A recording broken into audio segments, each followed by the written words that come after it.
चुनाव से पहले इलेक्टोरल बॉन्ड निरस्त किए जाने पर बोले केंद्रीय महासचिव, अब सच आएगा सामने। सुप्रीम कोर्ट के द्वारा एक ऐतिहासिक फैसला सुनाया गया, जिसमें नागरिकों को सूचना के अधिकार का उल्लंघन बताते हुए राजनीतिक फंडिंग के लिए चुनावी बॉन्ड योजना को असंवैधानिक घोषित कर दिया।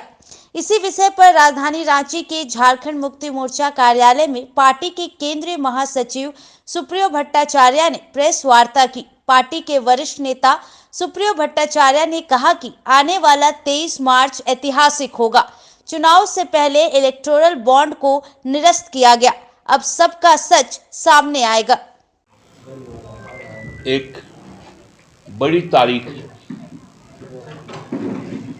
चुनाव के ऐन पूर्व माननीय उच्चतम न्यायालय द्वारा जो आज फैसला आया इलेक्टोरल बॉन्ड को लेकर, और उस पूरी तरह से काले को सफेद करने का जो भारतीय जनता पार्टी की योजना थी, उसको असंवैधानिक करार करते हुए निरस्त किया गया। 2014 में जब सरकार बनी तो उसके बाद उनका दायित्व केवल और केवल एक ही रहा कि पूंजीपति वर्ग के हितों की रक्षा कैसे हो। क्योंकि आप लोग देखे होंगे 2012 के बाद विशेषकर 13 में गुजरात के तत्कालीन मुख्यमंत्री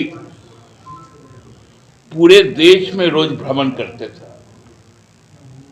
और भ्रमण के लिए उन्होंने एक उद्योग समूह का वाहन लिया था। उस उद्योग समूह का नाम अदानी था, और 2014 में निर्वाचित होने के बाद उनका पहला लक्ष्य था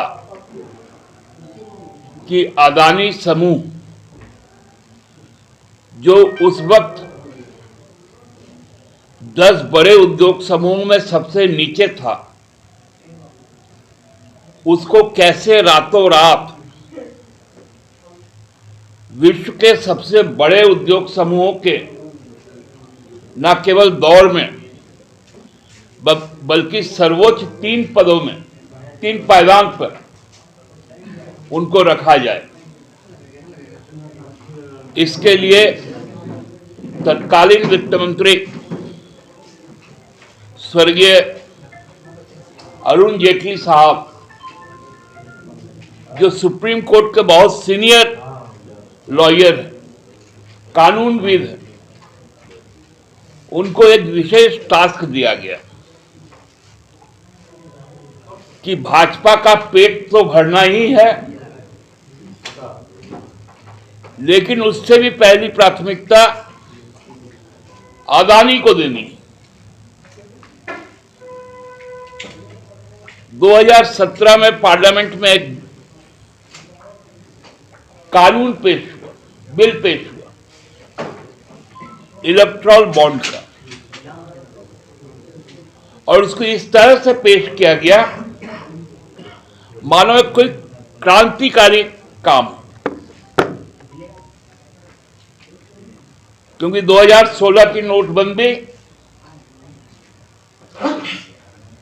की जो विफलताएं थी, उन विफलताओं को अब ढकना था।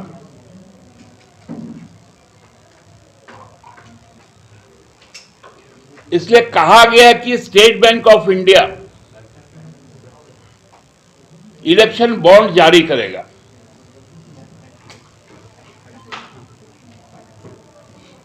वो बॉन्ड कोई भी खरीद सकता है, जिसकी पहचान एसबीआई नहीं बताएगा, और वो बॉन्ड किसी को भी दे सकता है, जिसके बारे में वो भी किसी को नहीं बताएगा।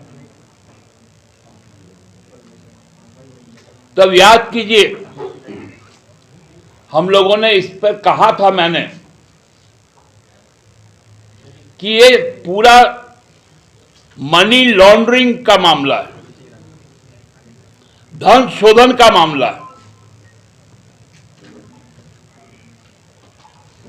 पॉलिटिकल पार्टी कहने के बाद आरबीआई के तत्कालीन गवर्नर ने भी इस बात को कहा था कि इससे रेगुलेशन में दिक्कत होगी। तत्कालीन मुख्य चुनाव आयुक्त ने भी इसे अव्यावहारिक बताया था। और जब ये चैलेंज हुआ तो सुप्रीम कोर्ट की प्राथमिक टिप्पणी भी यही थी कि इससे पारदर्शिता समाप्त हो जाएगी। लेकिन हम तो हैं मस्तान, मेरे पास बाहू में है दम, लोकसभा में हमारी बहुमत, 2018 से इसको लागू कर दिया गया। पहले तिथि की गई कि 1 अप्रैल से होगा। कर्नाटका में चुनाव था, 1 महीने पहले ही कर दिया गया, मार्च में, फाइनेंशियल ईयर के बीच में ही। उसमें भी 10 दिन का एक्स्ट्रा ग्रेस दिया गया।